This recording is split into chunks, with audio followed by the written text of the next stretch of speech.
Welcome to the Java Cafe, Java fam.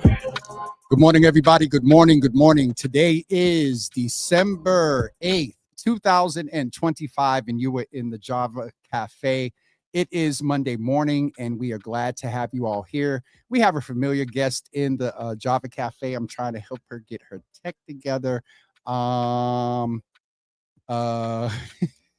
going to kill me. But we have Dr. Brandy Brooks that is coming in just a few moments. We'll have some light things toward the end. And, she talks to us about the holiday food, but we're going to bring her in today in a little bit of different capacity just to hear her thoughts on things present, and some politics. We're definitely going to talk about mental health and as we usually do with her. And let me get centered here. For the folks over on Instagram, good morning to Ari. Good morning, Flavor. Good morning, brother. Good to see you over there. So we're getting ready to bring Dr. Brandy in the 10:30 hour. We also have brother Carlos Henriquez that will be with us as well. We're going to talk about kind of the same subjects, but do a little deeper dive into the politics. So Dr. B, pull the top of your pull the top of your laptop up so you can be centered in the camera more. Just the top, the camera part. Pull that, yeah, a little bit more. And we might got this worked out now. Dr. Bray, okay. Where is the light in the background? We need to get you some curtains, Jesus. Do you at the office? Come over in the center of the shot. Okay. Right there. And then come up more. And then we're good. Dr. Brandy, I've been really more into the production now. And then Instagram. I love the intro. Oh, when's the last time you were on here? We've had that intro for quite a while. Yeah, it's been a while. We've had that intro when you were on last. Okay. That shows. Oh, so you only watch when you're on? Look, I've been busy, and I'm gonna talk about it. We're gonna definitely get into it. I'm gonna talk about it this morning because we'll get into it. We'll definitely get into it. It's been a busy season, but hello, Java fam. Good to see you in the room. You all say hello to Dr. Brandy. You are definitely a favorite, a charter member, an early contributor into the Java Cafe. So I have to ask, as you said, you have a lot going on. It's Mental Health Monday. And folks, do me a favor, especially for a lot of our charter members that have been with us before. Please go and hit like and share. And invite folks into the Java Cafe to be a part of the conversation, those that miss Dr. Brandy and want to hear from her this morning. But you have a lot going on. You're a new executive director. You had a big event recently. And did you say you moved or purchased too? Hey, look. All right, so catch us. Don't be spoiling it. Don't be spoiling it. I'm not spoiling it, but don't be spoiling it. And yes, Nisi, I am from the South. Hello, good morning. Hola, guten Tag, and all the other stuff. You did tell me your internet upgraded. Yeah. It's hold on. Wave your hands. Okay, yes. So good morning, everybody. These grays you see, I got them honest over the last 4, 5, 6 months. So let me tell you a couple of things. One, as Java James said, I am ED of Boston's Higher Ground. I have been the executive director now going on 2 years. And y'all, it's not easy. The need in our community is so great, particularly the areas that we focus on with respect to homeless families, homeless students, educational outcomes, mental health, wellness supports and services. It has been a lot right now. So there's that. There's the professional hat. In addition, I still try to do my community work. I've stepped back more than I was before from Dee Dee's Cry and Roxbury Unity Parade, but I'm still there, still supporting Toy and T. And then there is the personal umbrella that has been unfolding over the last couple of months. So one has been, there have been some family tragedies over the last couple of months.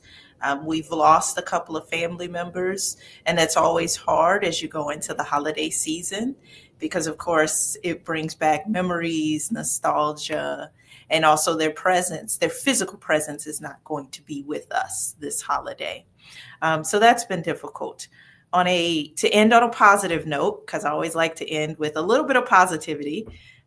Brandy is officially, Dr. B is officially a Bostonian. I don't care what you say. I got an accent, all of that, but I'm officially a Bostonian because your girl bought a house. Yes, ma'am. Congratulations. So I got a question for the Java fam, right? Do me a favor. Look at the private chat. Oh, thank you. Thank you so much. No, private chat. Private chat. Oh, yeah. So with respect to a question that I have for the Java fam, and then we can get into Mental Health Monday and all the other stuff. So I was talking to Toy Burton, the founder, ED of Dee Dee's Cry and Roxbury Unity Parade, about a couple of weeks ago. And she said I needed to have a housewarming and to do like a wish list, a housewarming list. But I got a question. I don't want a Swiffer jet, or a little trinket that you thought would be nice. I would rather you're not going onesies. I would rather onesies for Coco. I would rather a box of detergent. I would rather a bag of 5-pound potatoes. Dr. Brandy, you are not going to get up in here and fundraise if you do the housewarming. Let us know because the Java fam. No. My question is that tacky to be like, don't bring that stuff over here? Instead, if you do a registry, you should be good. Tashad said, put whatever you want on the wish list, and if people want to come, they'll buy it. And then you got a lot of folks that are saying congratulations and hi. And Tanisi, as you can see, you look like the mayor right now because you be over in the comments as well. But you got all the congratulations and also thank y'all. It's been a long time coming. It's sharing their condolences as well. And so, Dr. Brandy, let's jump right in because Carlos is going to be with us in about 13 minutes. You ran for office before. There's a lot going on. And she said, there's a lot going on. And so, and nationally and things like that. So I want to get your perspective and in the work that you're doing now, you've been a year or two in higher ground. You have a whole different perspective on what's going on. So it's Mental Health Monday. You are politically astute. If I were to say the words, federal Poli to you, give me one word for the word federal Poli.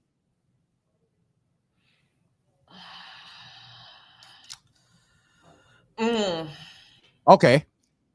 State mass Poli. Whew.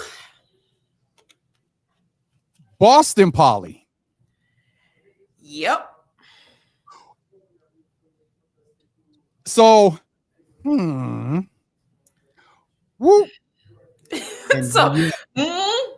Who, and yep, those are the three. And the reason why there's a couple of reasons. So, federal policy, as we know right now, is just, it's really messing with people, the fear, the every day there's something new. Every day it seems like cruelty is the policy. It seems like taking away is the policy. And so that unfortunately has trickled down into our state and local politics. Not in that our state and local politicians aren't doing their best. That's not what I mean. What I mean is because money is taken away, because policy is shifted, state is going to look different. Our local is going to look different. And so that is what I'm trying to prepare myself, my staff, and the community for, is that we are in a different time period. I mean, we could look historically and say, well, is it the 1929 the 30s? Are we in the 40s? Like, where are we historically? But either way, the is real. We are seeing it in the community. We are seeing folks scared. We are seeing folks that have left the community. We are seeing folks that have been picked up by ICE. We are seeing folks that can no longer afford health insurance, food stamps, like food, basic necessities. So this will have an impact statewide and locally. And it's how our politicians will respond to it that I'm waiting for and on. Not the rhetoric, but the actual response. That is the piece that, is interesting about the federal policy, the state. We see Governor Healy and Mayor Wu, going back and forth. We have local cases where municipalities are suing the administration. And then also we have, the AG and the governor's state as well. And then you have these combined things. And so I wanted to get that perspective from you. And in that, Dr. Brandy, with the families that you serve and just your perspective of being from community, it is Mental Health Monday, and you know how we used to do. And I want to give you, you gave the federal policy a little bit, the state, and then the city as well. Is there any particular commentary you wanted to add? More local, all politics are local. You ran for D7. D7 was a very interesting race this last cycle. I am, so I always. You got a whole bunch of sound effects today. Sometimes words aren't even needed because the sound is what's important. But I am eternally optimistic that anyone who chooses to run for office, they do it because they love community. They want to support community.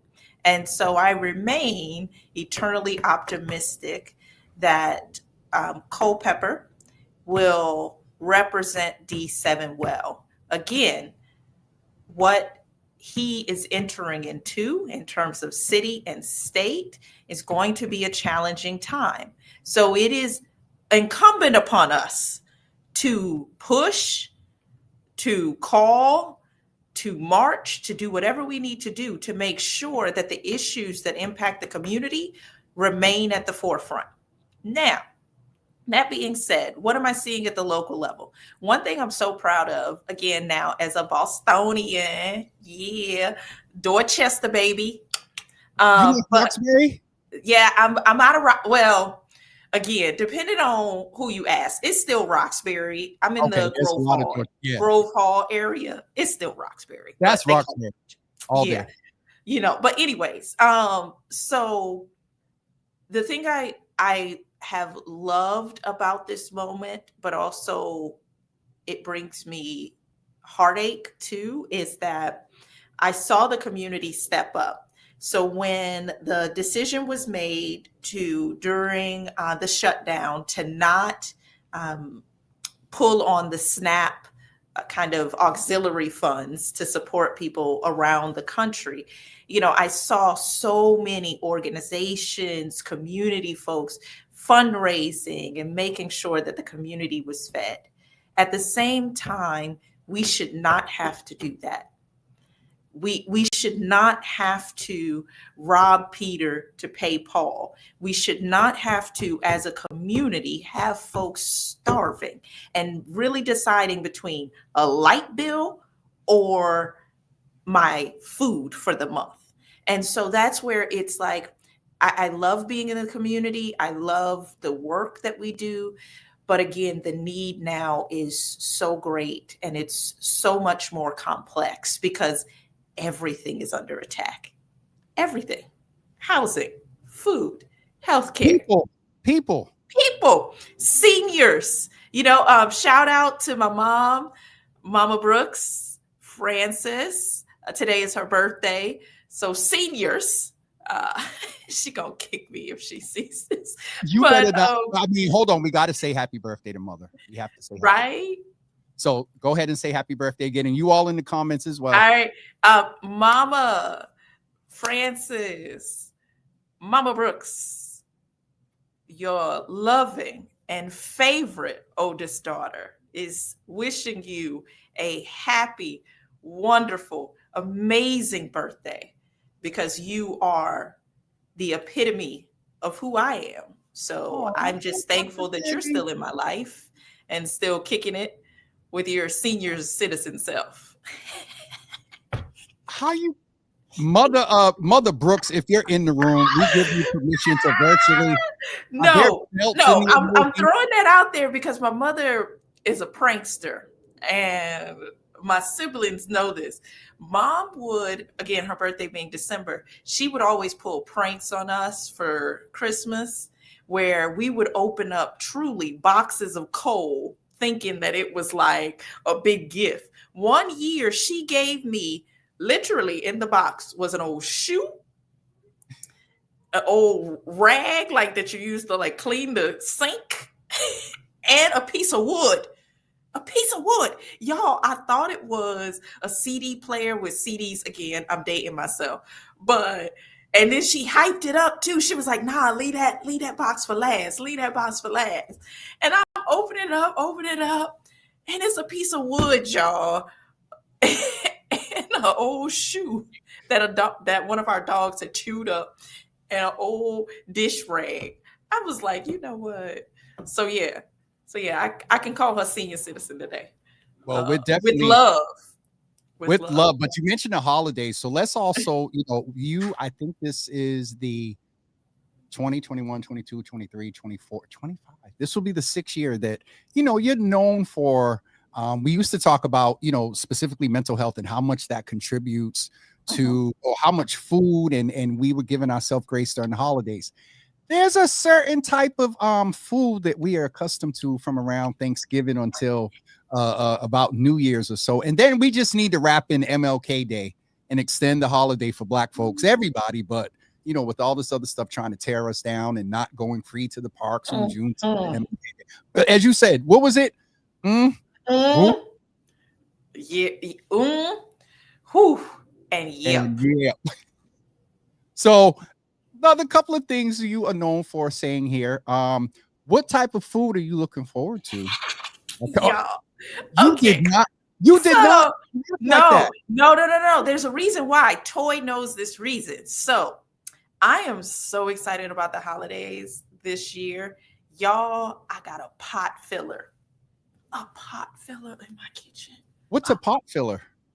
You don't know what a pot filler? Oh, see? So is that a crock pot? No, a pot filler. You fill up water so you don't have to like move your pots from the sink. You got more. Yes, I got a pot filler. Wait a minute, but pot filler kitchens don't. You got the hood oven too? I gotta look, James. You gonna have to come. Yes, I got a huge island with yeah. Double ovens, y'all. Dishwasher. Like this. I mean, seriously, my kitchen is too smart for me, and I got a doctorate. It's just too smart for me. It's too smart. But no, what James is referring to is around this time of year, I like food that is buttered, smothered, covered, fried. Y'all got that? Buttered, smothered, covered, fried. And not necessarily in that order. It is definitely not good to eat all year round. But the holidays, I feel, are a special time because, you need that comfort, particularly if you have, as I mentioned to start the conversation, you have relatives whose place, they still have a seat, but they physically aren't there anymore. Or you are someone who, for many different reasons, you may not be close to family and friends, or you don't have the funds and resources to travel. So y'all, I'm a homeowner, but I'm broke. I'm broke, Jesus. Oh, Lord. They said buy a home. They ain't say nothing about the taxes, the insurance, Jesus. But anyways, it's just, but you may not be able to go home. And so whatever way you can bring joy, do that. And it's not always a money thing, right? For me, the other day I watched that was like an ushering in of the holidays. I watched a holiday movie that I just love, and it always makes me crack up no matter how many times I watch it. It's that type of thing. If you are a person who enjoys the holiday, maybe it's putting up your tree, even if it's a sad 3-foot, like that's okay because it's yours, right? Or maybe it's you want to make a meal that reminds you of that loved one. Whatever it is, do it. Because in this season, with everything going on, we have to still celebrate and embrace joy. Because that's one thing, nobody can take from us, our own internal joy. So celebrate that, whatever that is for you, and give yourself grace and space. If this holiday you need to scream, you need to cry it out, you need to do that, then do that so that you enter the year renewed and of a different sense of purpose and a different pep in your step and a different walk. And so, do that for you. And I see Lasagna saying words have power. No, Lasagna, I'm joking, Yes, I am economically challenged. The penny right pincher. now. The penny pincher. So, but it's just a moment. I'm not claiming that for the month. It is just a moment. You also have the penny pincher thing as well, right? What happened? The penny pincher thing. You have the penny yeah, pincher for sure. thing that For you do. sure. I mean, I still do penny pinching. I still, work with others around financial investments and thinking about financial literacy because it's important, right? Like, I mean, I want more in our community to be able to do what I did, to own a home in their community. But right now, things are so expensive. Like, I want to be able to create that for somebody else. And, I know there's lots of city programs, there's a couple of state programs, but, we have to invest in ourselves first in order to invest in the community. As they say, you got to fill up your own cup, put on your own oxygen mask before you help somebody else. And that's what we need this season. And I see all the folks in the. If you don't stop looking at the that's why you chat. I can't help it. I can't. Look, James, this is my first time back on the Java with family with your new intro and stuff. Okay. I'm not used to the fancy. My bad. Y'all see how he, I want to call it the Grinch. Okay. The Grinch. I'm wearing red, not green. It don't matter. It don't matter. Colors matter, just like words matter, like Lasagna said. She got you together real quick and let you know out of the abundance of the heart. No, sir.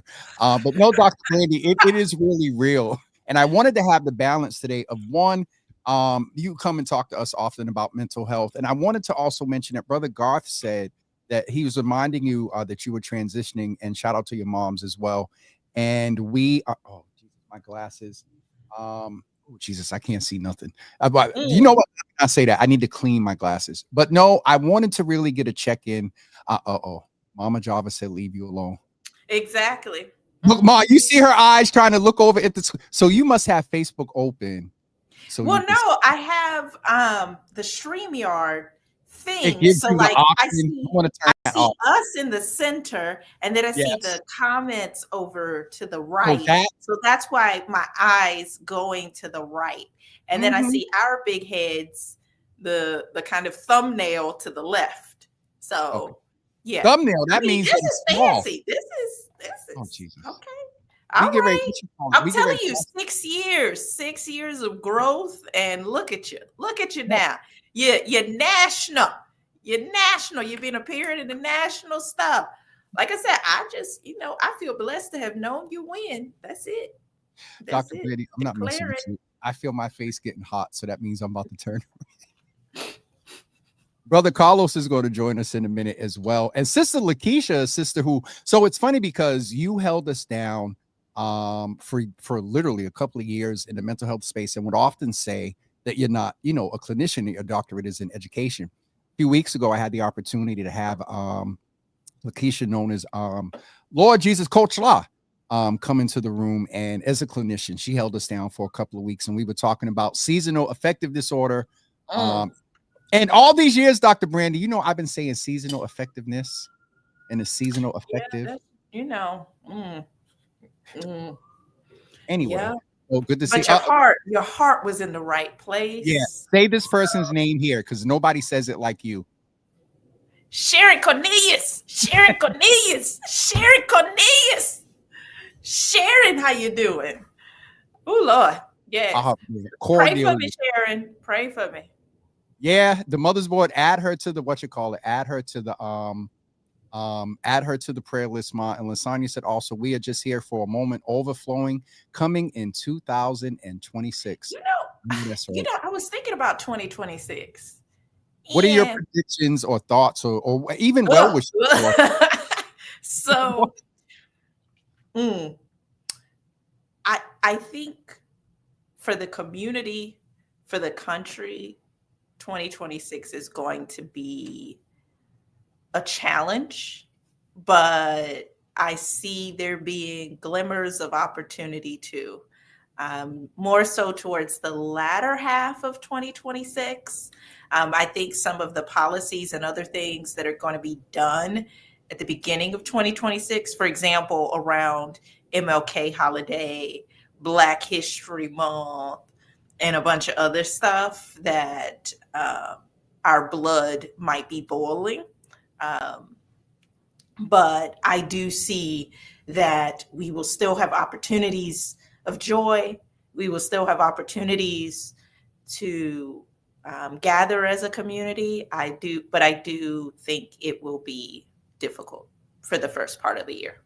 It's interesting because the mayor, others have said that, you know, it's going to get worse before it gets better, you know, and that's the thing that is interesting. And so Brother Carlos is going to join us in a minute. I wanted you to Carlos to cross over. He, you know, we got our charter members and some key supporters, and we have. I haven't seen him in a while. Yeah, he's a Carl. Listen, he is in such a different place now. But we have him coming at 10:30, and then this week's lineup we also have Aaron Davis just became a state Democrat delegate of the convention or ward committee alternate, and then we got Brian Worrell, and this is a subject you're going to pay a lot of attention to now, Dr. Brandy, as if you weren't before. But Brian Worrell is going to come and talk to us about property taxes at 10:30.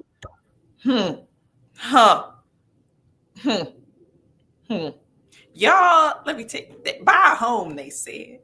Buy a home.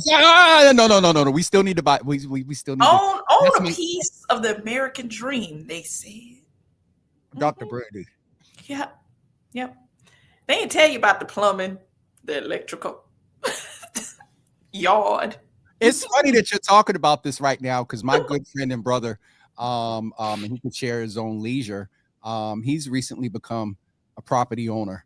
So, Brother Carlos, what's going on, brother? We got to get been a little rusty. Here we go. Can you hear me now? Yes, we can hear you now. And if it's you look, funny, I've never heard a Bostonian talk like the way this Bostonian talks. The one that was just talking about smothered and drenched and drizzled and. Look, I'm Bostonian now, Carlos. You giving it away. You blowing your cover quick. You start coming out talking like that. Us people that was born here gotta look at you funny. It's all right. It's all right. I'm part of Boston now. I ain't going nowhere. Happy to have you.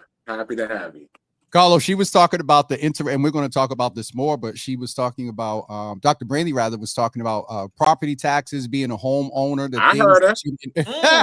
The things that you didn't know, the fixing and you got the little drafty windows that hurt the energy bill. You got to make sure you winterize, no pipes are freezing and no rodents are getting in. And then you got to get the spring comes and you got to do it all over again. Get ready for your landscaping and any water and snow that might be melting and coming into your house. There's so many details every day. Dr. Brandy, we need you to use your words. I'm listen, sorry. I ain't got none. I'll tap into my southern roots. As my grandmother, Miss Ida used to say, "Gots to be more careful." Sometimes you make these choices when you got to be more careful. You got to read all the fine print that comes with owning property because it is a labor. It's a labor of love. It is. But I'm loving it. But good. Yeah. So We're How gonna you let doing? What you I'll got let on y'all go your ahead signs and behind last. you? Go ahead, Well, y'all. I'm doing well. I'm doing well. I'm trying to get this man cave going, and I'm redecorating the man cave. We had a small fire this summer, so we had to Oh rebuild no. it. Yeah, it comes with owning that house, and so we just put it back together. And I was supposed to be on my laptop and my fancy new microphone. I was gonna break out today, and I get downstairs after washing my face and brushing my teeth, and none of it's working. So now I'm on my phone trying to make the best of it. You can't let down Mr. Java himself. So here I am. Yeah. Carlos, if you look at the private chat, what I'm on my phone. I can't. You're gonna lose me. I'm gonna look crazy. Are you on your phone? I'll be looking like Brandy, looking over there and looking over there, like somebody watching me. Now both of y'all. Wow. Listen, Okay. we have to protect Black women. So us two testosterone holders over here not gonna mess with you, Dr. Brandy. We're gonna be nice. It's all right. But we also know you're in the office, and so Dr. Brandy, as always, thank you. I know there was a lot going on. I ran past the other night. He was like, "This Monday." I was like, "Yep, this Monday." And so I appreciate you. And then it's always good to see you. Always come on and to see the new setup. we're trying to do a little. We got something dropping real soon too, a little something. So we'll have you back soon. All right. Keep us abreast of what's going on over at Higher Ground as well. What'd you say? I'm sorry. Keep us abreast of what's going on over at Higher Ground as well. Yeah, we'll do. Thank you, Joppa fam. Thanks, James. Good to see you, Carlos. You too. Be well. And everybody, I will be dropping my housewarming list. Again, don't feel obligated, but if you feel like blessing me, appreciate it for sure. So I'll drop that to James and then he can send it out. But thank you all. And again, remember, smothered, covered, buttered, fried. Let's Dr. go. Brandy, get off of here. We'll see you soon. Bye. Carlos. That's one of the reasons. Chicken from Popeyes. Listen, it's down south. It's different. It does taste different down south. What's up, brother? I see. So Hey. you did what you do? You grayed out the man. You it's a dark gray. I like what you did there. No, it's just the cave walls. I'm still doing. I'm still trying to build a setup. I gotta get these signs up and figure out if I want to do a backdrop. And I ain't seen it. Okay, all right. We probably lean more towards blue rather than that red. But that's just a old campaign throwback. And the old thing from my father, Boston Flyers, our track team colors were blue and white. So I've always kept that continuity. Respect the pops. I can't say nothing about the blue. Okay, because I was getting ready to go there, but then you were ready to bang over colors this morning. You start throwing fingers and stuff. You're wearing blue right now. Oh, Jesus, Lord, touch him, Jesus. Brother, what's up, man? I haven't seen you in here. It's been a few months. It's been what, 4 or 5 months? I've been tuning in. Well, I appreciate that. Trying to stay busy, but tuning in, watching what's going on in the city. I watch from a safe distance now, you know what I mean? So yeah, try not to catch no strays that get fired back because some people are real sensitive when you about the truth sometimes. So I'm trying to be honest with you. I'm trying to tap back into. I had some deep conversation with some friends. I'm trying to get back into I guess leadership style where some close friends expressed to me that I don't meet people where they're at like I used to. I'm kind of sitting on high, and so I took that. I internalized it. So I'm just trying to, speak to people in a manner that pulls them in rather than speaks to them. I want to speak with them rather than speak to them. So I'm hoping that I carry that attitude today and moving forward. My immediate question, and then you can kind of talk a little bit as it's Mental Health Monday, and there's a few things we're going to talk about today but where's the balance between, because as a preacher, public speaker, I have also heard that you meet people where they are. Someone even said you write at a 3rd grade level so everybody can, get it. Where's that balance of that vision I just see of a hand going down and then pulling someone else up? How are you identifying where you are now, Carlos, protecting your peace, giving a different level of grace, but then also challenging people either through vernacular or through philosophy? How are you finding that balance? And in that, give us an update for Mental Health Monday. I'm trying to find that balance, and I'm trying to think of I'm trying to be present in the moment. Let me start there. So if I'm having who I'm speaking to, and more importantly, who I'm speaking with. right? So if I'm speaking to someone that knows policy, lives in policy, and we're having like a policy discussion, then we're just going to have at it, right? We're just talking back and forth. But I think leadership has a responsibility, like you said, even if you're reaching down as a metaphor. You know, when you talk to children, there's a difference between talking to children when you're standing towering over them, or whether you take a knee and look them right in eye to eye. There's a comfort that it creates for them. It's not even about you or me in this case. It's really about what is my goal. It's my goal to make a connection with the person I'm speaking to so that we can both share an understanding. Then I need to use the tools and I need to use a manner that best does that. And it's not about how I feel per se, because if I don't feel like I can do that, then maybe I shouldn't be having that conversation. But once I've committed to taking that action, I feel responsible for doing it in the best manner I can. Whether, like I said, whether I'm talking to somebody on the block, whether I'm in Beacon Hill, whether I'm in the city or out of the city, you know, or consulting for a company, it doesn't matter. I need to have, one of the things I was able to do well, whether it was community leadership or political, some people say code switching, some people say wearing a mask, but I'm comfortable in having all those languages. I could talk to Governor Deval Patrick at 2 p.m. and have the same conversation, similar conversation with my fellows on the block while we're smoking a Black and Mild and knocking a few Heinekens down. So sometimes you get away from that. Sometimes you don't want to do that effort because it takes effort. It takes intention. It takes thought and care. And sometimes when you're, I guess, being selfish, whether for good reasons or bad, you could get away from that. So I just want to tap into that energy and make sure that, you know, if I'm speaking to people and I'm offering things, that I'm doing it I'm doing it with love. I'm doing it with care. And I'm doing it with thoughtfulness, and I'm present in that moment to receive what they're giving me as well.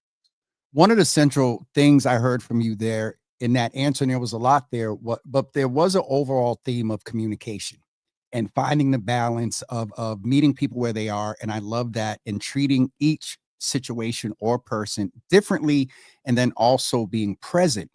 Speaking of things present, we haven't really talked a lot since I don't think the mayoral election. I think we may have talked. Right. I think I may have had you or wanted to have you on once since the primary. And so transition. Yeah, after she steamrolled, bro, we didn't have much to talk about anymore after that. I was trying to be all look, you get this. I was trying to be all GBH-ish and transition us into it. I'm sorry. I didn't mean to mess up your practice. Go ahead. Get it. Carlos, this is you and I, please. Communication, accuracy of information was a central theme and misinformation was a central theme. And so in the context of what you just said there about giving grace and communicating people with where they are, it made me think in transitioning us sort of into this Poli place. And we're going to go back to some of the mental health stuff. What are your thoughts post-election? Because I don't think you've been on here since the primary, since the mayoral. No. D7, Frank Baker didn't make it on. I'm just going to put you on screen and watch the comments. Well, let me know what the comments are. I'm going to try to behave and not watch them. I don't have them up, right? But I'll be interested in dialogue. If there's any questions or challenging, I want to be able to engage in that. Okay, got you.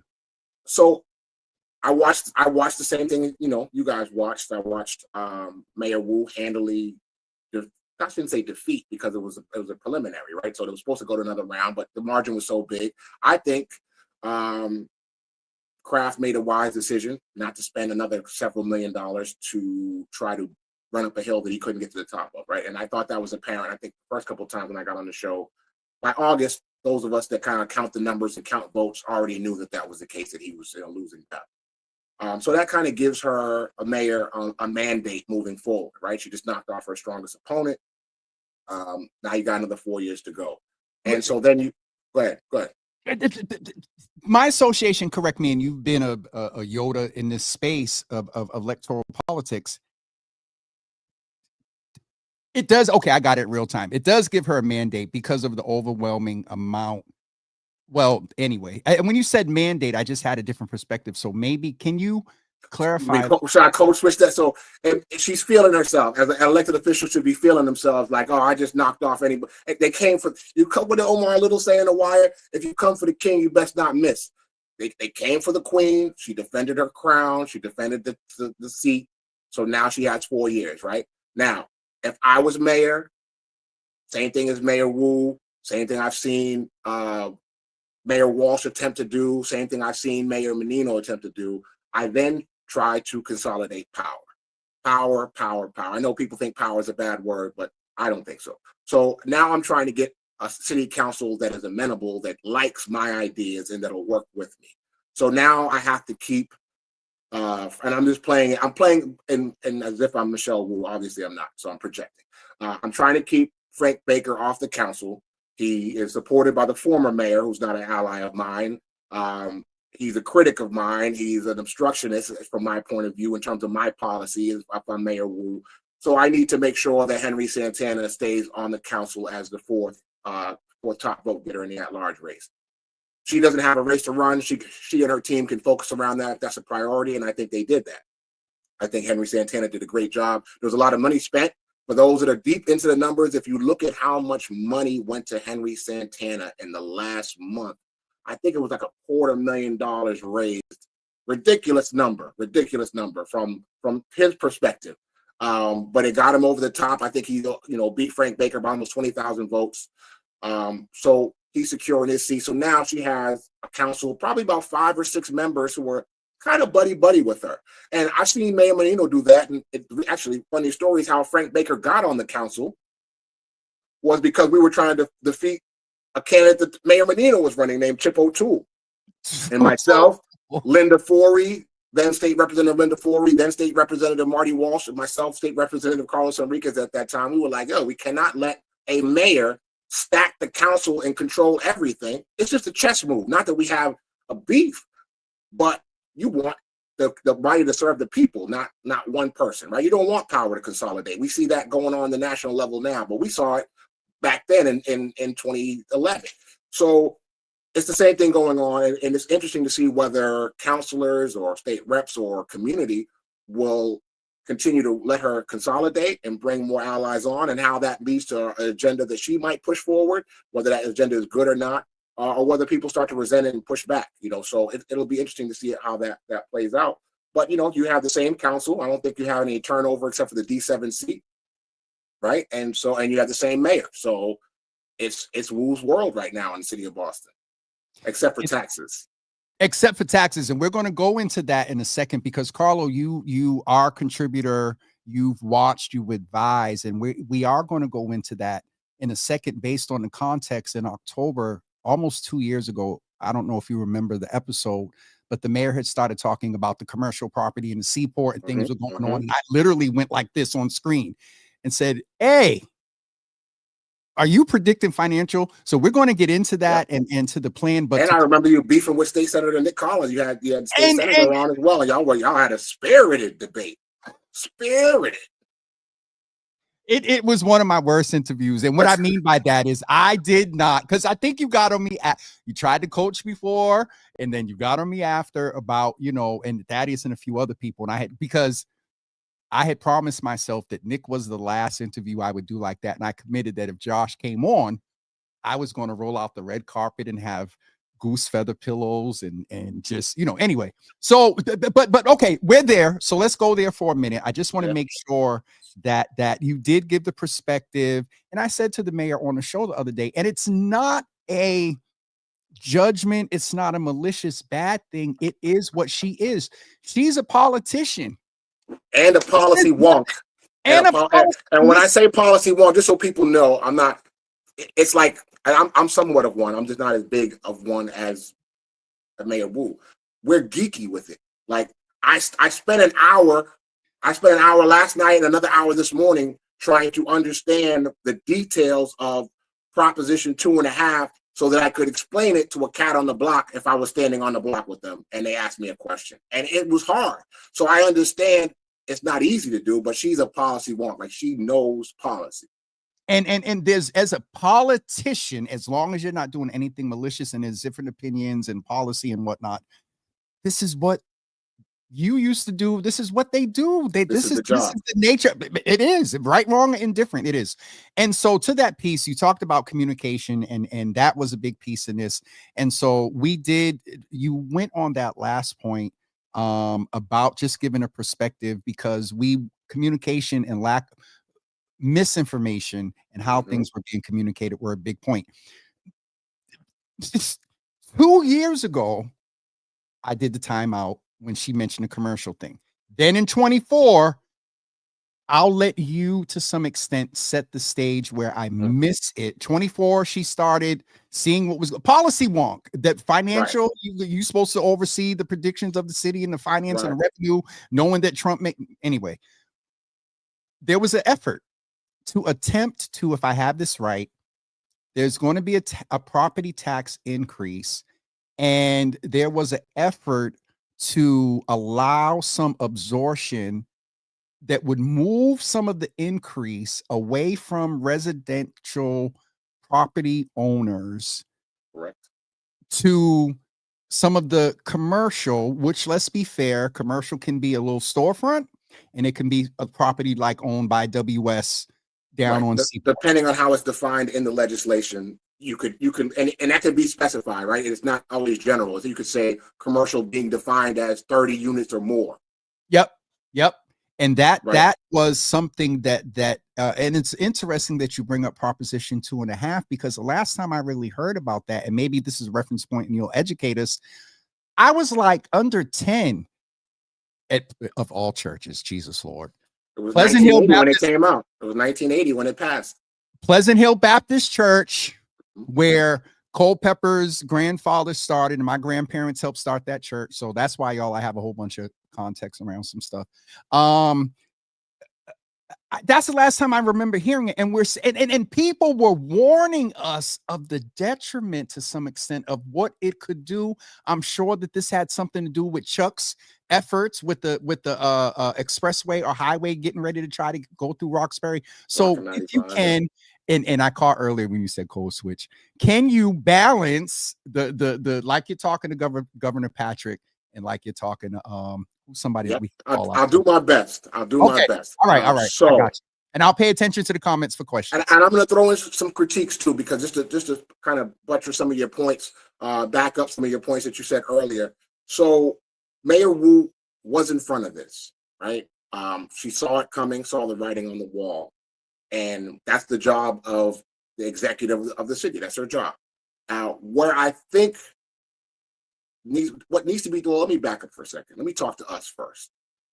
There is a belief in our community, and I know we're under siege and we're battling a lot of different things that are going on daily, right? But we're resilient. We're built for this. We've been doing it, so it's not anything new per se. There's a saying that I don't get involved in politics. It don't make no difference.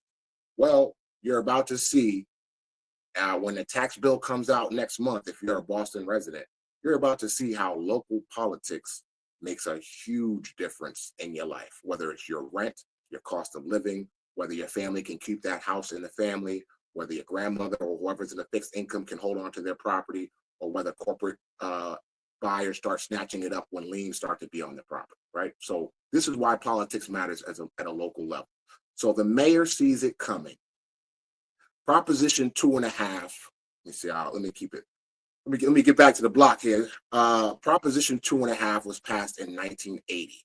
It is a law that says no city, no municipality can raise their taxes, their property taxes, by more than 2.5% per year. That's the max they can raise it per year. They do that. They pass that law with the intention of otherwise politicians could fatten their pockets or their town's pockets by jacking up the rent, lowering it. Jacking up the taxes, lowering it whenever they want, kind of all willy-nilly. This made it 2.5 is the max you can do per year. Now, on the flip side of that, this is where it gets wonky. So if there's questions, please slow me down and let's get into the dip, because I really want people to understand it, because the truth be told, I don't think the Wu administration has done a good job explaining it. I don't think State Senator Nick Collins feels the need to explain it because he's not on that side of it. And the only person I hear talking about solutions is Councilor Brian Worrell, but we'll get to that. We'll get to that later, and I know he's on tomorrow with you. So 2.5% is the most that they can raise it. Your property taxes for a house is tied to the overall aggregate. When they say aggregate, it's just like the average, right? So everybody's taxes is taken together to balance the city budget.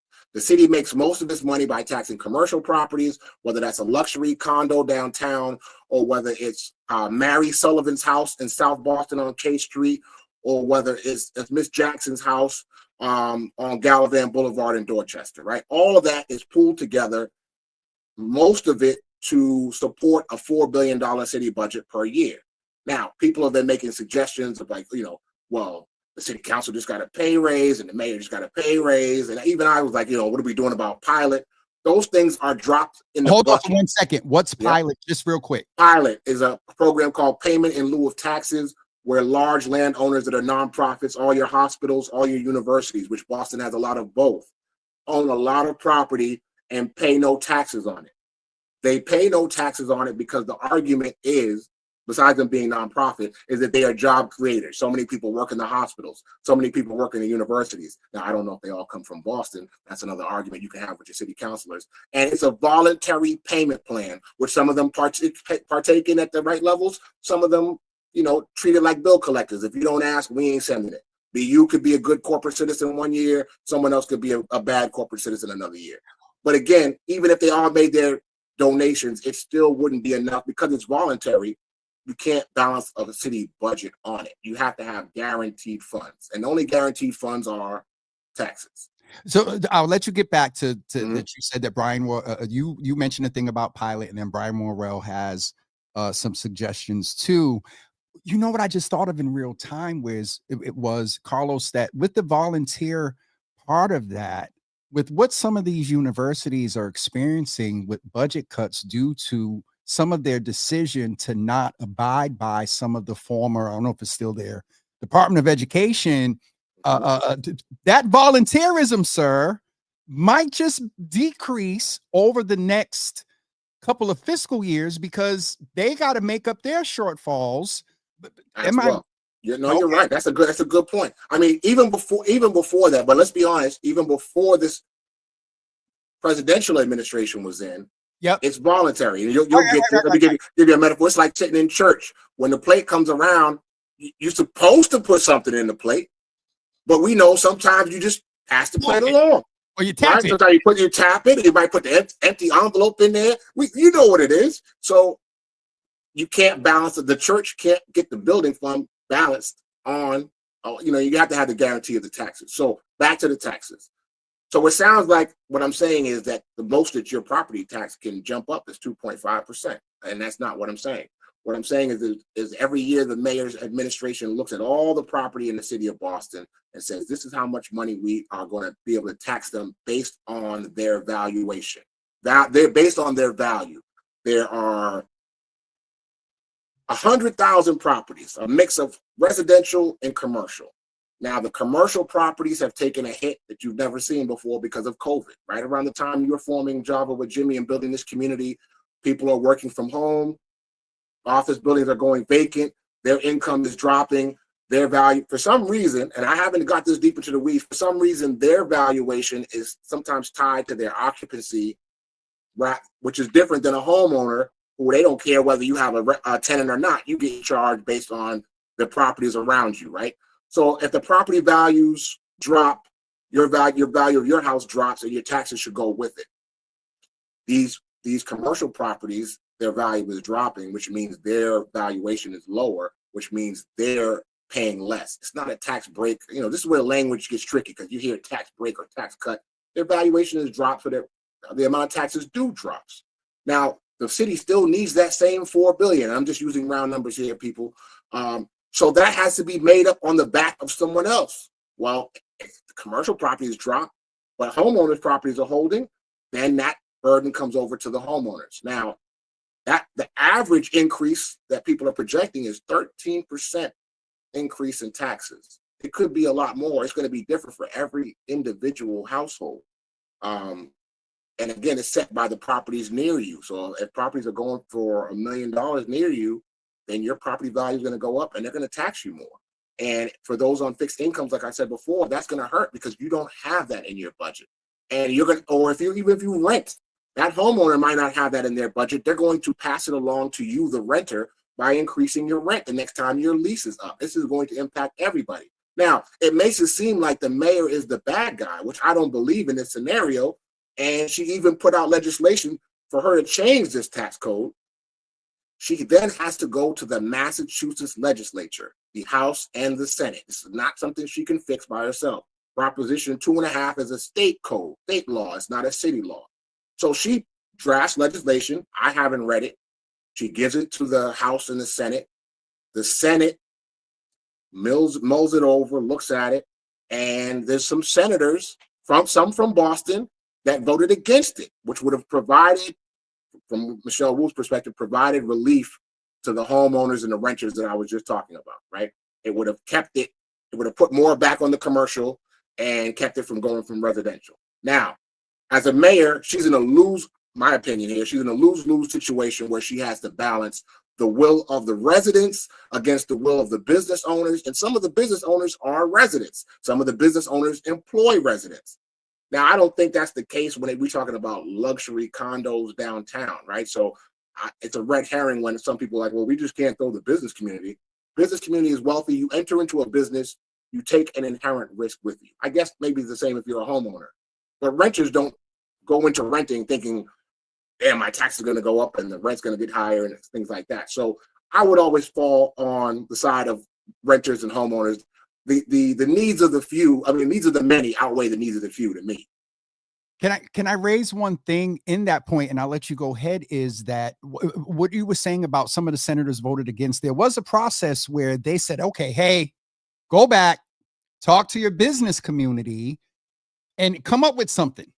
If I'm right, wasn't there 2 rounds where she was able to get, at least there was 1 round where she brought them together and got generally the business community to sign off on this, correct?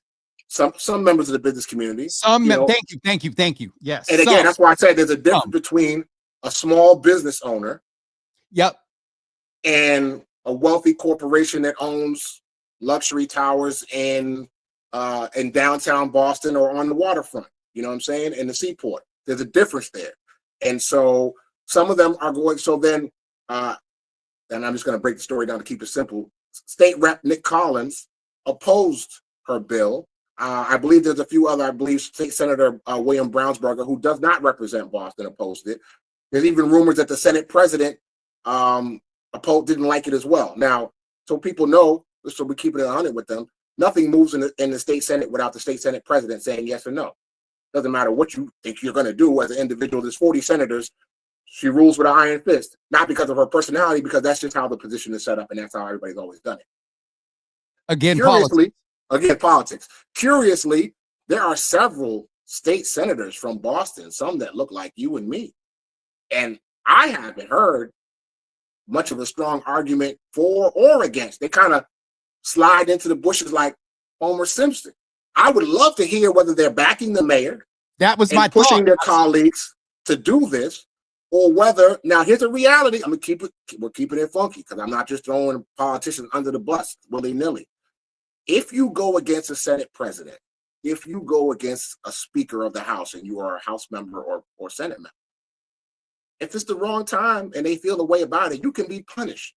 And y'all are like, punished? We grown people. No. You can have a nice office on the second floor of the State House where the floors are marble and everything's nice. And when people walk in the office, you feel good. And they can move that based on a vote. Well, you're not with us. We'll put you in the basement where the concrete is gray and the lights are flickering. Or we'll put you on the 5th floor. So in July, when the AC go out, you in there sweating through all your good suits and your blazers. We'll take you off that committee where you make extra $15,000 because you were the chairperson. We'll strip that of you. Now your income has changed. These things happen at the state level and could be happening. I'm not saying that's why you haven't heard from these state senators, but I would be curious to where State Senator Lydia Edwards is on it. I would be curious where all the state senators are, but especially those that represent impoverished neighborhoods like State Senator Lydia Edwards, State Senator Liz Miranda, but I would ask all of them, if you live in Boston, it's going to get you no matter what neighborhood you live in. So where are they? What are they doing? Are they talking to State Senator Nick Collins? Are they talking to the State Senator that's the Senate president? what is their pushback, and are they educating and preparing residents for what's coming? Are they doing what you're doing right now by having guests come on the show and talk about? They could be going to community meetings talking about this. They could be using their social media to talk about this. They can set up their phone and have these same conversations and give it to their constituents, just like we're giving it to them. You ain't sending me no check for this shit. You ain't sending me no check for this. This is out of service.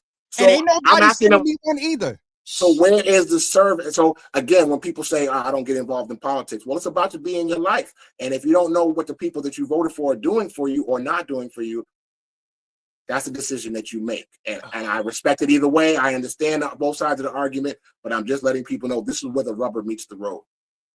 It's interesting that you say this is where the rubber meets the road, because but my thought was here, Carlos, that times are changing. I want to get your perspective on this as well. As much as I said that the Asian woman who speaks fluent Spanish, who now is learning some Creole, got elected again, yes or no? Did you see Chip's comment that he called her Michelle Menino? I did not, but she's an understudy of all of us that grew up under Menino. It's not I wouldn't think that as an insult. Oh no, we get that. When I saw that, Carlos, I said, oh shoot. So we have the Asian woman mayor who speaks Spanish, Creole. Powerful. And we got the same council. And in addition, we got a black woman, I think, just has a little bit more, but we got another black man on the council. We had a black woman. But you've always had a black person in that seat, so. Yes. So as much as we said, I was just more speaking to, there wasn't a change on the council, but there was, except a new counselor. My thing is, what is I had one other thought. I'm going to hold that for a second. We have all of this change that is going on. And I said locally, it is changing. The ING, I think, is now in fluorescent lights. Asian woman, we didn't get the old school, because to me, Frank Baker represented old Boston. Mm-hmm. They knew that Josh wasn't going to win. Frank Baker had to come on back to the council to bring some whatever and all this other stuff to join himself with Flynn and Murphy. Let's just keep it there. So yeah, there's some nuance there, but yeah, okay. I'm curious. Nuance. Go a little bit. Well, I think as Frank Baker, it was a good time to run because there was a chance to run a coordinated campaign, right? If you have a mayoral candidate, an at-large candidate, we all see eye to eye. It's almost like running a slate. It's really no different. And here's the thing: I don't want to paint Frank Baker as a negative, right? Because Mayor Wu ran a coordinated campaign, right? She's the mayor. She's friendly with some of the at-large councilors. She's friendly with some of the district councilors and backs them, make sure they're at the right event. Whether you're talking about Councilor Pepin from District 5, whether you're talking about, you know what I mean. So, the Henry Santana. So it's like running a slate. So it's what politicians do. It's smart. It's sharing resources. It's what we do in our community. You share resources to get to a common goal. It's just different goals between Frank Baker and Michelle Wu. So I just want to put that out there so we're being fair about it. It ain't sinister. It's just tactical. In all fairness. And the thing is, as much as I didn't like it, the essence of it was that I knew that this was a slate, block voting, all that other stuff. I wish I had you on about block voting. And so with that, my point there was, do you think that Boston Poli, that ING is now more prominent and it gets us, what does Darren say? It moves the needle a little bit closer to where we may approach soon. 10 years, Boston Poli changed?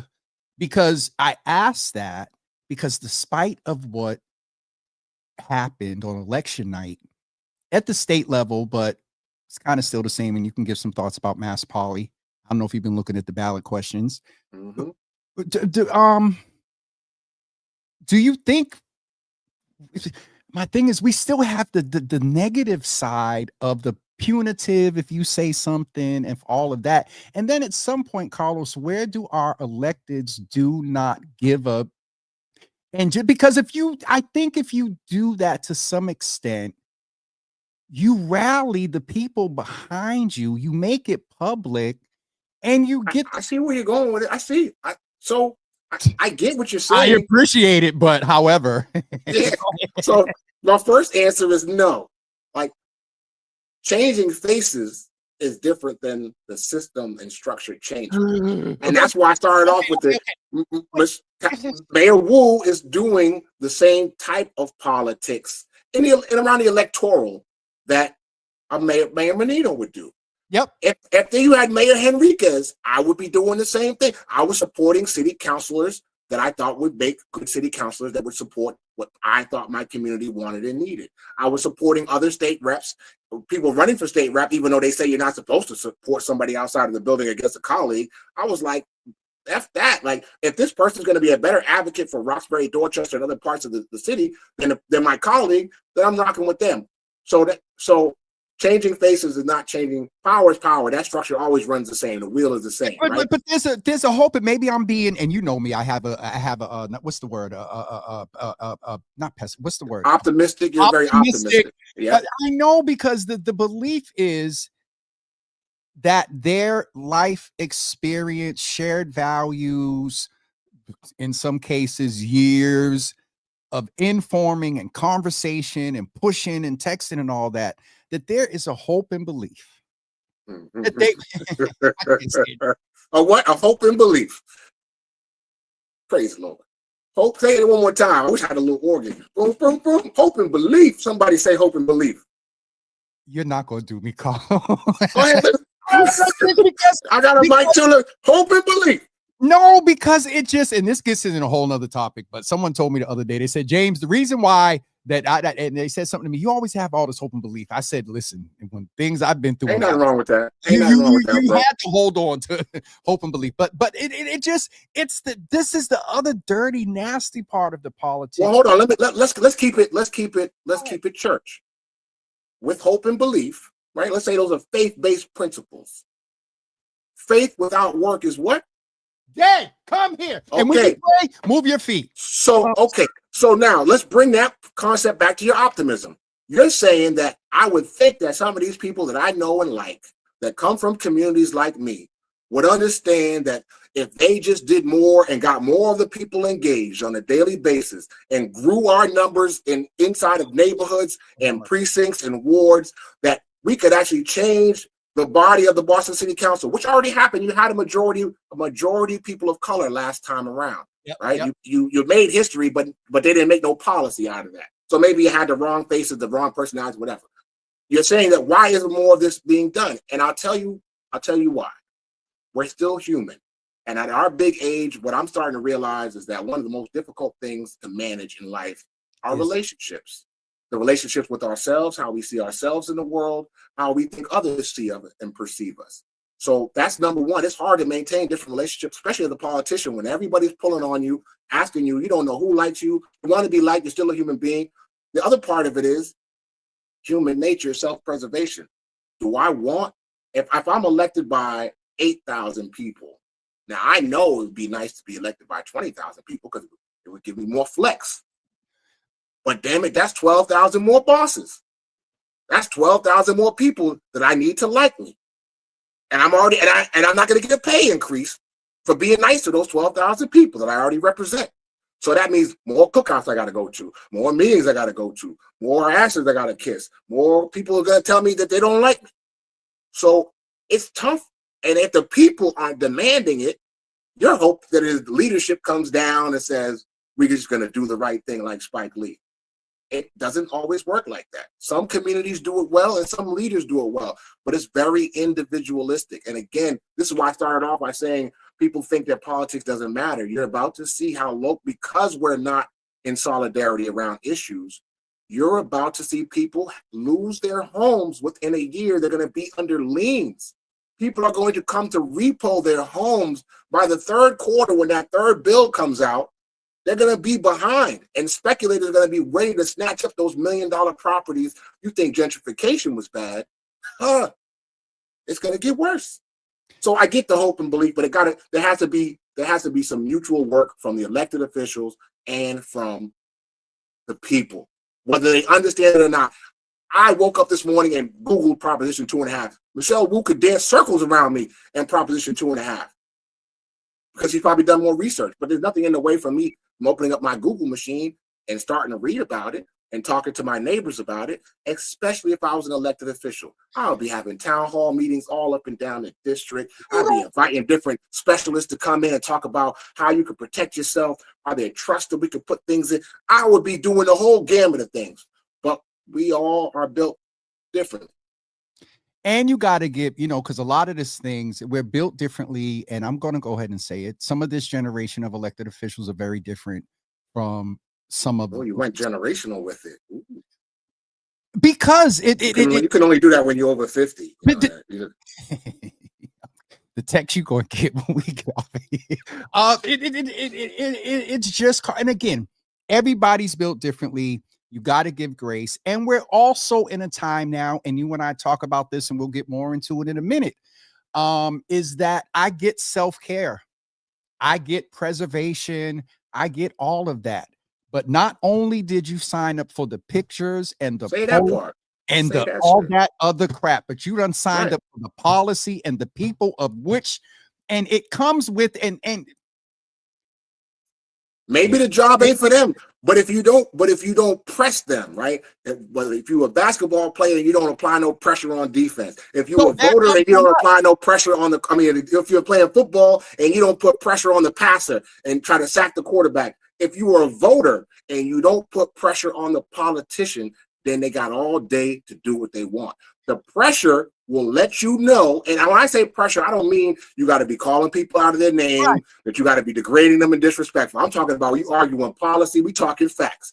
If you don't put the pressure, you don't know what they're made of. And when wartime comes, I'm being a little exaggerated here, but when wartime comes, you don't know if your leader is prepared to lead you into war.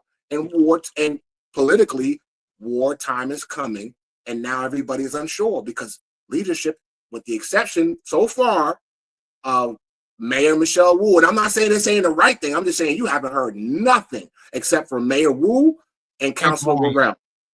You ain't heard, there's 25, 30 electeds at the state city level in Boston. You ain't heard a mumbling word from none of them. But you ain't heard much pressure coming from their constituents either. Not publicly. Not publicly. You've attempted, and you've attempted. You, James, have attempted. But there's an old saying that you get the politicians you deserve. So if you don't put pressure on them, you just vote for them for those reasons. You don't ask them where they stand on policy, what they're going to do per issue. Then that's what you get. And when you do privately, then it's often perceived as an attack. And no, it is. And that's why I wouldn't do it privately. You should engage them publicly, respectfully, publicly. It could be a letter to the mayor, and I could publish it or a letter to my state senator, and I could publish it on my social media page. It could be very polite. That way, there's no misunderstanding. If I don't care if I wrote it on a pink piece of paper with white lilacs. No, I get what you're saying. They could still take it away, but the public would then know, nah, James didn't say nothing crazy. We read the letter. So therefore, the allegations of he was talking to me crazy, how dare he question? No. I did it publicly so everybody could see it. And I offered you to come on and explain to your constituents, and you didn't show up. And you can put that out there. You know what I mean? So, and then the public has to decide, are you okay with sensitive-ass leadership that rather than respond to the issue, talks about how the issue was brought to them? Politicians get disrespected all the time. And I'm not saying it's okay. They get disrespected by each other, their own colleagues. It's a power game. There's not a lot of room for niceties. There's some niceties in the rules, but I can't call you an MF while we're in the council or in the chamber. But in the private room, when we close the door, I certainly can. I certainly have. I certainly would again.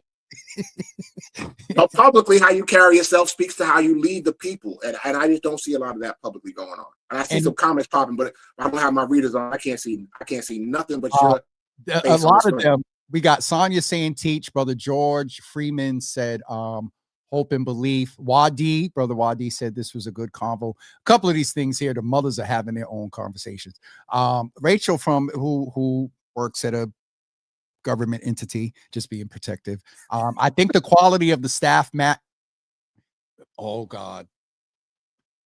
Oh, Quality of the. I got time, so if you want to dive in, because that's another issue I think haunts Mayor Wu. And I've been, oh my God, Carlos, for 4 years, I've been saying, and we got to be fair. And I think you and I talked about this. Let's take the mayor out. Let's use Menino. Menino was not a great public speaker, right? Nobody says great public speaker. What Menino was very good at, he was a wonderful manager. If he kept, what do they call them now? SMEs, subject matter experts around him. Yes. And if the issue was youth violence, you was going to hear from Health and Human Services. If the issue was housing authority, you was going to hear from the housing authority director, right? He didn't have to speak to he didn't have to be the subject matter expert on all these different matters. I don't think, and this is my personal opinion, I don't think Mayor Wu is well represented in the community in terms of the conversation from community reaching her ears and back and forth. We used to joke about how well Knievi had his fingers into the community meetings and would get a report back. If somebody was mad about a pothole and said, I'm so sick of the city, he knew about it the next day and either was fixing it or was not. So I don't think Wu was afforded that same network of information. I think about like the Game of Thrones, you got to have your little spiders out there listening, and your spiders got to be quiet to listen. Right? If they're talking and feeling like they're the deputy mayor and telling everybody to be quiet or you can't say that, then they're not listening. They're not listening to the residents, and they're not serving their mayor well, my opinion. If you're not giving the mayor the truth so that she can make the best opinion for herself, not you, because her name is on the door and on the ballot, you're not really servicing your boss well. And this comes from someone who had to service an elected official before becoming an elected official. Like, it ain't about you and your ego. It's about the boss and their ego and their position, because if she don't get reelected, y'all don't eat. You don't got no job. So here's a few things I'd like to level set, Carlos. First of all, and I think you and I talked about this, with all fairness, the mayor was on a learning curve because you went straight from school, intern, I believe city council, business owner, did some things. Right. You go from managing 5 people to 10,000 people. That's fair. Learning curve. And also one of our, if not the youngest. I won't even put the age on it. Let's just say everybody goes through that learning curve unless you've been a mayor before. But my second point is that the youngest mayor, and also very intentional about providing opportunities to new, young, innovative minds. I think the thing that had lacked in that first administration, the attitude to which you referred of some people that the mayor was loyal to, that we know it's part of the process, that if you go hard and you're working 25/8 on the campaign, more than likely you're going to transition to a position in the administration. My observation was that, and we know because no mayor ever did this, Michelle didn't even get a chance to announce her run. Her announce was announced by Marty Walsh. So I say that because that's a sign that there was a lot of contention. I'm going somewhere with this. Some of them people went in and let me frame it and close it out like this. You respect the energy of the new and innovative with mixing the respect and the good of the historic and the institutional knowledge, and that did not happen. So let me just translate that WGBH language for those in the trenches. I can't stand you. We respect the vibe, but they came in too hot, feeling themselves like it was about them. And they didn't pay homage to those that came before them. The problem is a lot of them didn't know the history that came before them. So how can you pay homage to something that you're unaware of? That's a manager's job. That's not an indictment, but that's the manager's job. Got to say, yo, this is how we're gonna do things moving forward. If you got 5 capos on your team, you got to at least manage the 5 because they're managing the hundreds underneath. So I get it. Learning curve. Walsh also brought in some young people too. I'll give credit to Walsh. It's management. It's people management. And at the end of the day, whether you know the history or not, the job for all of them, mayors all the way down to the person that's cleaning the mayor's office, the job is about service. So everybody got to check their ego at some point. because you're only there to serve somebody else. You're only there to make someone else's job. Like, yeah, we like the wins. I got my policy passed. I got my people on. But you're really there for somebody else. You're there for your boss. You're there for your community. It's like I said in the beginning, though, it depends on where you're rooted. If there's no pressure coming from your community, if your family, your friends, your community ain't saying, oh, what are you doing? Then you're just going to do what you do. But if you have people constantly in your ear, mentors, civic engagement boards, civic committees, neighborhood associations going, hey, we want to report about this, we need that, then that keeps you on the straight and narrow. That keeps you in a service frame of mind. Now, while the residents have a right to some level, have to take responsibility, a struck chord there was, you got all these organizations, you got all these entities and civics and lead neighborhood associations. My question is, where are you? And it's not to say that no. Similar. This is a setup question, or you're being, you know what I mean. I think you know the answer to this. Like in the power game, we like to be close to power. If we don't have it, we like to have as much as we. So I said that they're fiefdoms. Power. But what is the purpose? Okay, but Carlos, to impose my will. If I'm the chair of the neighborhood association, I get to decide whether we're having cookies or pizza for the meeting. I get to decide what the agenda is for the meeting. I get to decide whether that city councilor gets to speak at this meeting, or this city councilor, or this candidate, or this candidate. It boosts my human ego. I feel strong. It makes me feel good whether I'm doing good with it or not. So if we don't like the way they're running, and that's 15-member board is running over here, then you need to bring 15 more members to dilute that power. Yep. If someone is consolidating power, the other side has to dilute the power. It's just nature. But if you ain't gonna dilute the power and be like, oh, that power is so strong over there, it'll be messing with my nose, then cut it with some water. Like George Jaguar used to do. So Carlos, and I'm going to be very transparent. You've heard this. I've caught when people say it. A lot of people say that the reason I rock or whatever with the mayor is because I like Marty, whoever, anybody that I'm close to with power, I'm rocking with them because I like proximity to power. Whatever. Service continued service has been the reason, and longevity and consistency. I'll say it. Fine. But do not people think that you speak Shakespearean now? Do not people think? You sound like Yoda. Speak to you, I will. Go ahead. I don't have my coffee yet. It's just that you got me stuttering.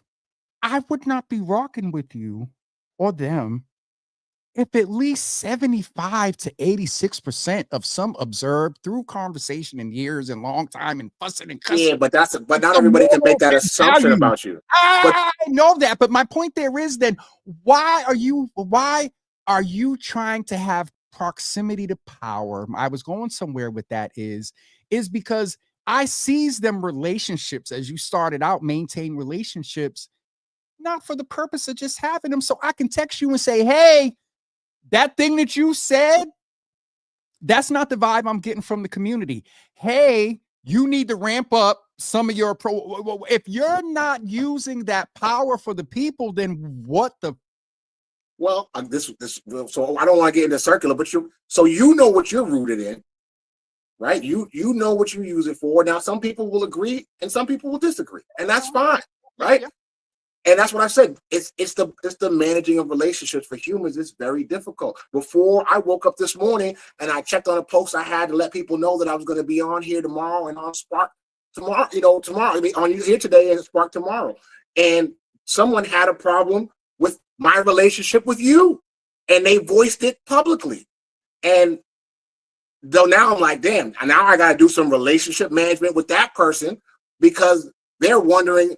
They want to, from afar, wonder why I'm spending time on Java with Jimmy. Now, I know why. Now, a lot of people could question. He might not even be the only person. I know that Java with Jimmy James Hills, regardless of our past. We've had arguments, we've had disagreements, we've gone without speaking. I know that you have curated a space that is filled with people from the communities that I care about. People who are civically engaged and hungry for truthful information. I pride myself in giving truthful information or sharing my opinion and saying it's my opinion. So therefore, I know why I appear on Java with Jimmy. It's not because James gives me a check. It's not that he calls me on three-way when he's on the phone with Mayor Wu and we share recipes about, what we're going to have for the holidays. Ain't none of that going on. It's simple community. For me, it's simply community-based. It ain't even based on my friendship with James. It's community-based. And I can love you and respect you for that, because at the end of the day, if we fell into something but was at least hospitable, both of us would be like, you know what, at the end of the day, if it's going to build our goddamn community, and let's go. And the counter to that is, if I thought you were grimy, if I thought you were using this platform in a way that was not responsible to the community that I care about and those in it, then I wouldn't appear, because there are platforms where I don't appear. There are people I don't talk to and don't talk about for that exact reason. So this is what we're talking about, is politics. I know everybody thinks it comes down to voting on election day and campaigns. The maintaining of relationships day to day with your neighbors, with your business owners, with your elected officials, that is what politics is. If you don't believe me, look it up. Look it up. Just Google it, the definition of politics. It's the interaction between people. And I know it's difficult, and I know it's trying, and I know sometimes it seems like it's not going anywhere. But that's a decision we all got to make personally, what's in our heart and what action we're going to put to that faith and hope. Or we'll not do any action and we'll just sit, and it'll continue. The wheel will continue to roll. This is a not to get, but you referred to the preacher, and that's how we met and all that other. The disadvantage of having experience and being a little bit of a seer and all of that is you see the what if we don't. And that's the thing that scares Carlos. So that's why I started off the way I said, when I said I feel like the feedback I got from people was that I was being preachy, right?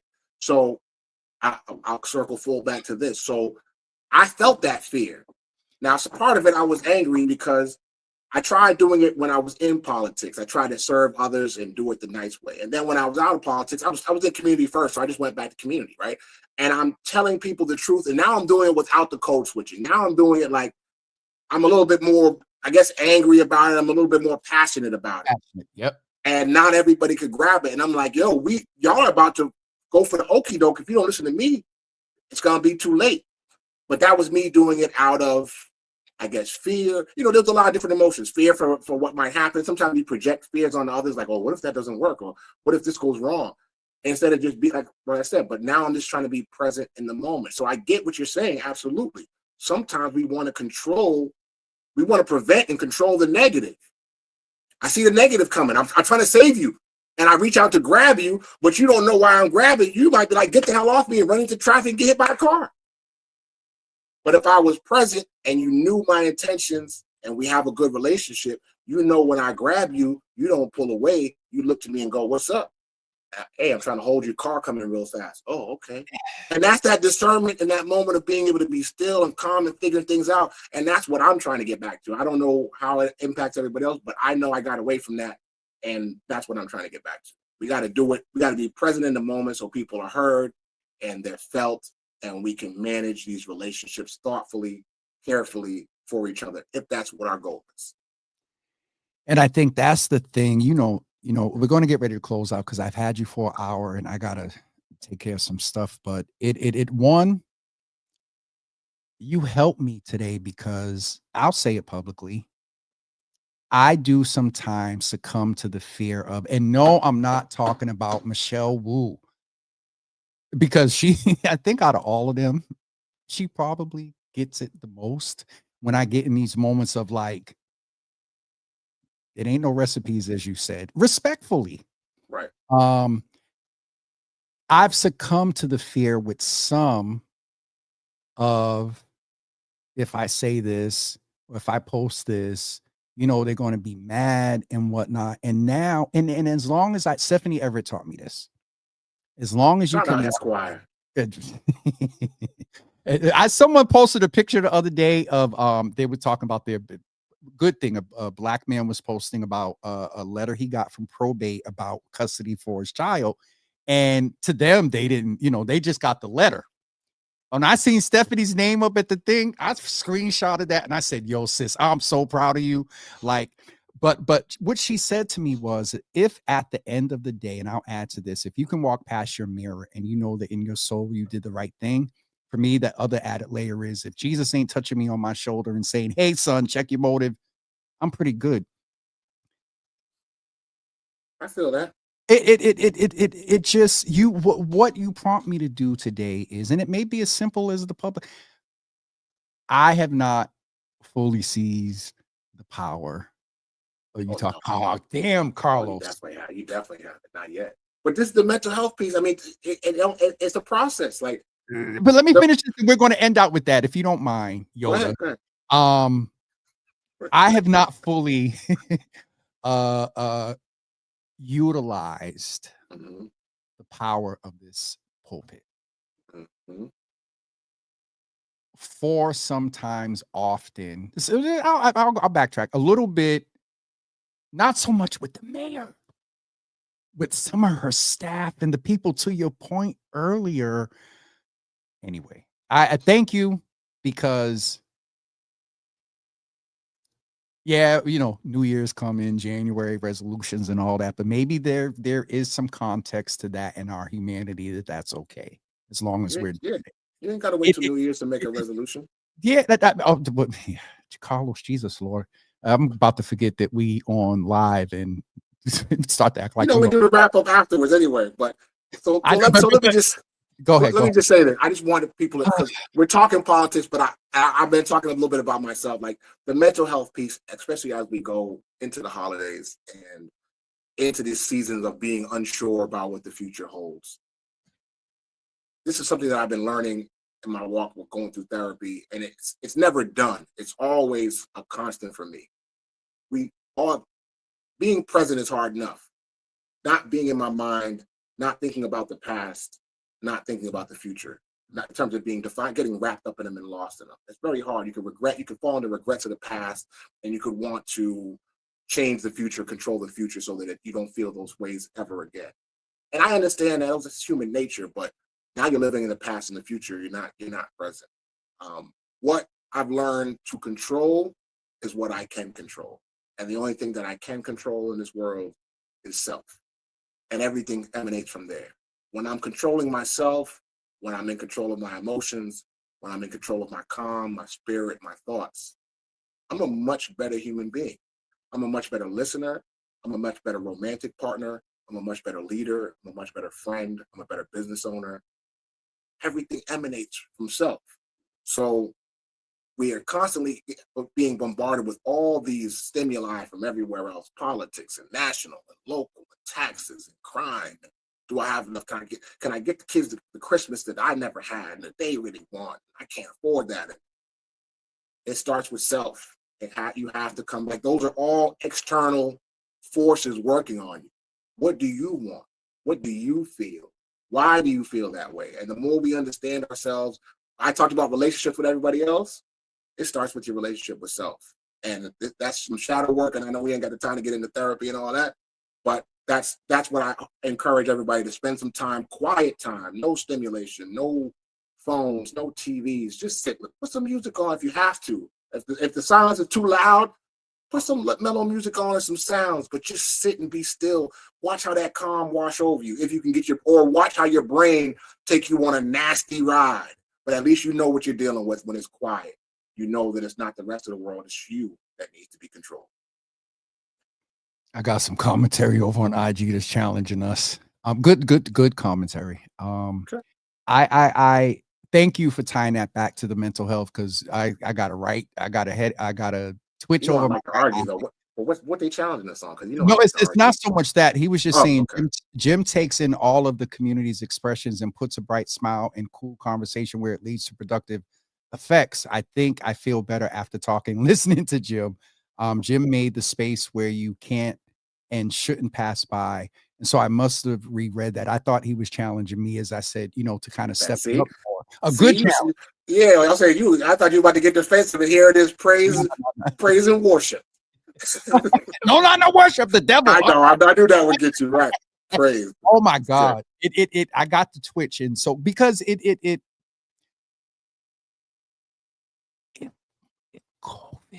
COVID didn't do it, if iteration of Trumvid 2.0, I that's the thing, Carlos, that the handwriting on the wall, bro.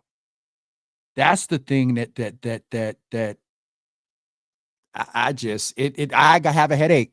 I have a headache right now because I just don't understand.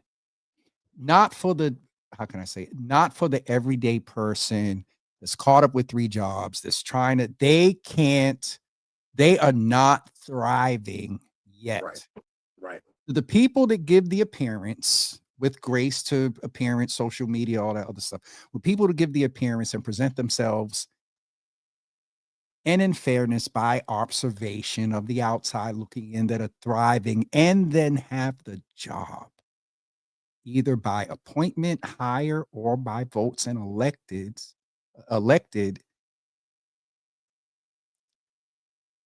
that haven't given me an opportunity to observe their concern, is scary.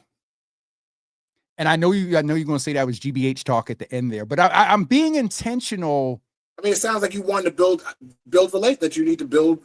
Let me be 100 with you. With some of these ninjas, you don't want to build. No, with some of them, there is relationship. And one would think because of relationship, I'm not coming to you for a handout, for a hookup. I'm coming to you about policy. That. And again, it ain't all electeds. It's I get what you're saying. But I guess it's as graceful as I can show. Everybody's different every day, man. Those that are consistent, shout out to those that are the most consistent. But we're chemically driven beings. You could be on the phone with somebody that's hangry. You could be on the phone with somebody one day that's dealing with loss that you just don't know about because their social media is popping and they've been on 3 vacations, but they're financially insecure. Like, we just don't know what other people are carrying. And that's why the relationship management, when somebody lashes out, what made them lash out, what made them pull back, unless you are comfortable asking and not necessarily feeling entitled to an answer, then you can't really manage that relationship. And so I get it. You got to pick and choose which ones you want, which ones you see value in, like I said, and which ones you don't, which ones you stay away from for your own boundaries, for your own mental health and your own sanity. And we'll end with this because I think we covered the mental health of this slow, and I'll let you properly close out. You did it with a few minutes ago. It's also having to evaluate by perception the evaluation of their value on your relationship. And again, it is that is always in my mind with mix also. But when you call and it's my decision. It's my decision to do it. So I guess the point, and I've been dealing with this, and I hate, you got to compartmentalize some of your relationships and some things with people and just accept them for who they are, where they are. And when I say what they can offer, it's not transactional. Accept their limitations and ability to engage in the relationship or friendship. And you got to make that decision based on. You could do that daily. You could do that monthly. You could do that based on the quarterly. Make a list. You could do that however you want to do it. You're right. You're absolutely right. And you should. And that's politics.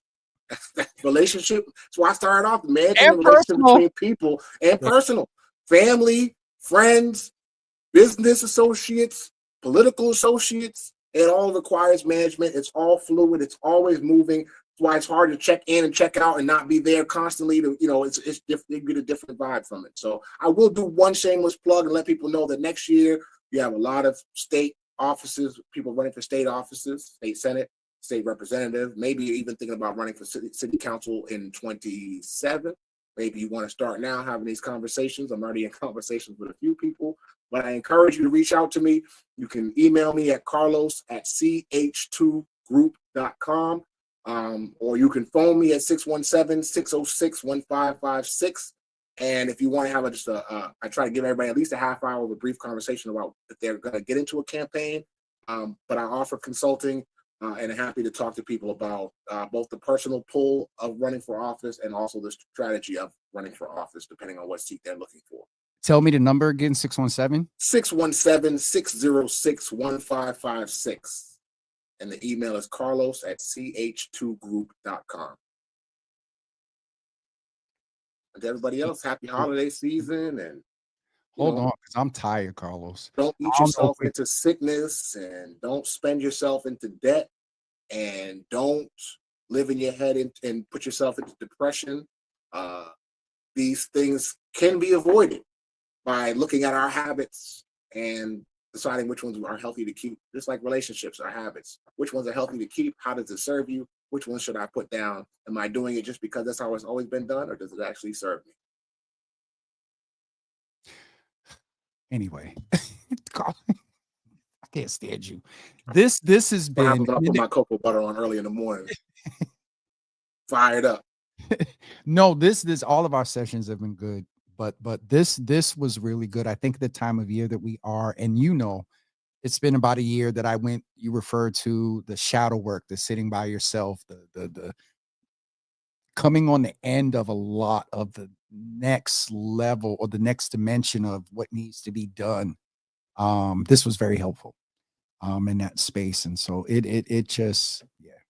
I'm always encouraging brothers to go to therapy. I'm always encouraging about mental health, and I'm always encouraging you included.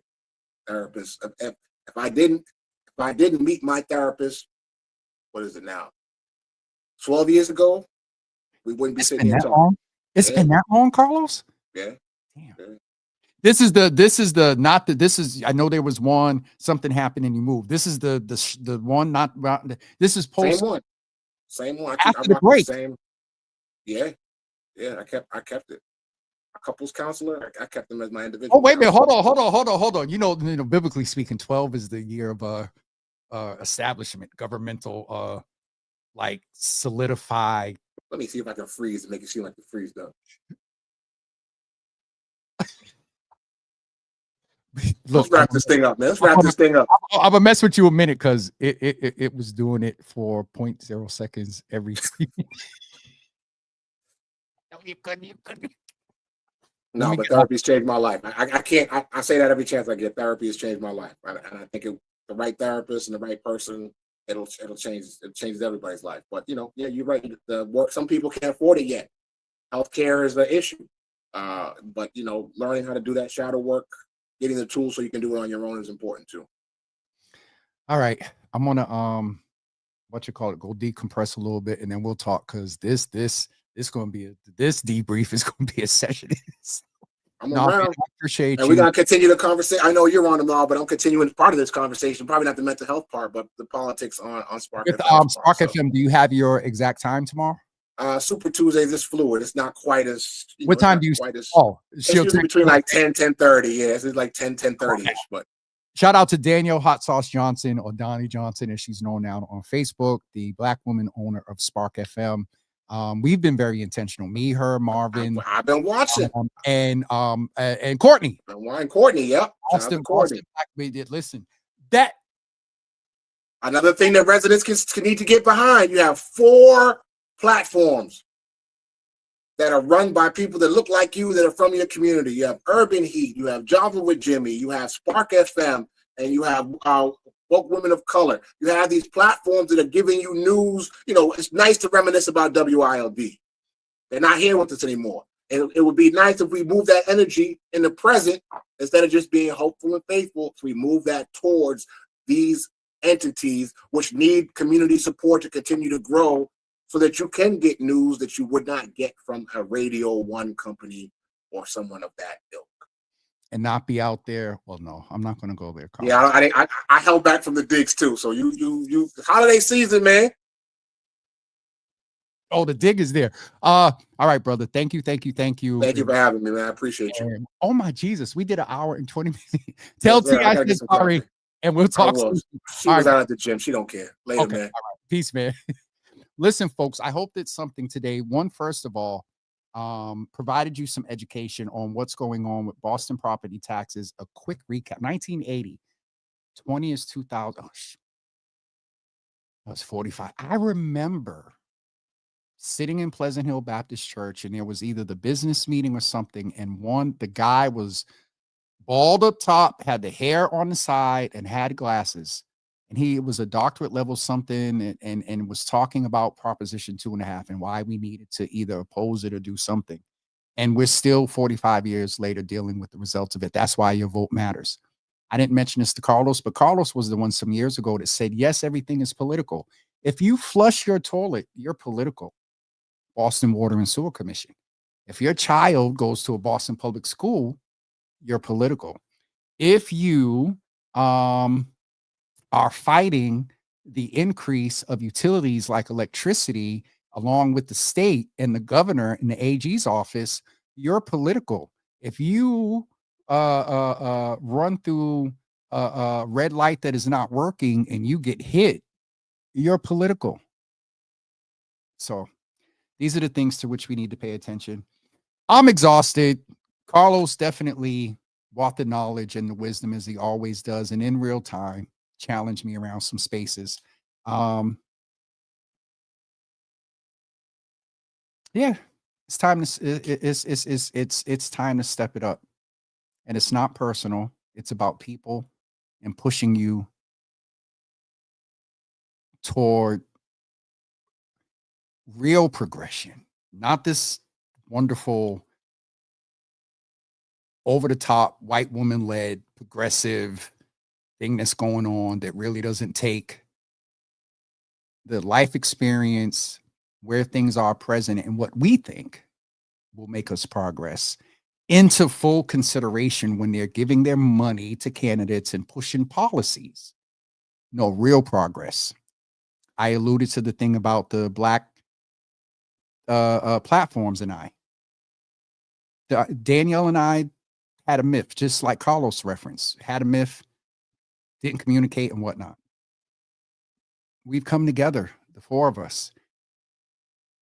Let that be an example to community, and let's mimic it more in other spaces. And I know there's a couple of other spaces and people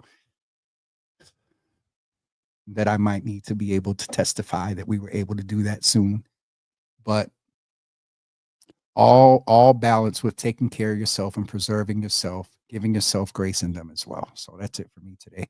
Lineup for tomorrow morning. We have Aaron Davis, who is a new elected, not at the level of a elected official office, but doing a lot with, I believe, at the Ward 19 committee and representing, I believe, that ward at the state convention coming soon.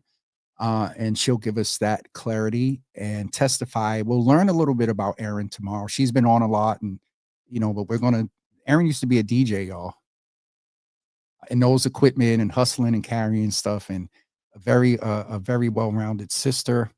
And then also at 10:30 a.m., we will hear from the current Ways and Means lead in Boston City Council. City Councilor Brian Worrell will be with us to talk about what he's proposing in reference to Proposition 2.5. He will share with us accurate information and his perspective on how we can help absorb some of this pending 13% tax increase. Then on Wednesday, we will get to speak also with another pillar and charter member, came in some years ago and formed his own segment called Freestyle Fridays. Darren Howell will be with us, as he's done for the past 5 years, and this will be the 6th year, crazy, to check with us and level set what's going on with Toys for Tots in the community, and just do a general check-in as well. So another programming note, we will not be with you this Thursday and on Monday, December 15th. No show on December 11th and no show on Monday, December 15th.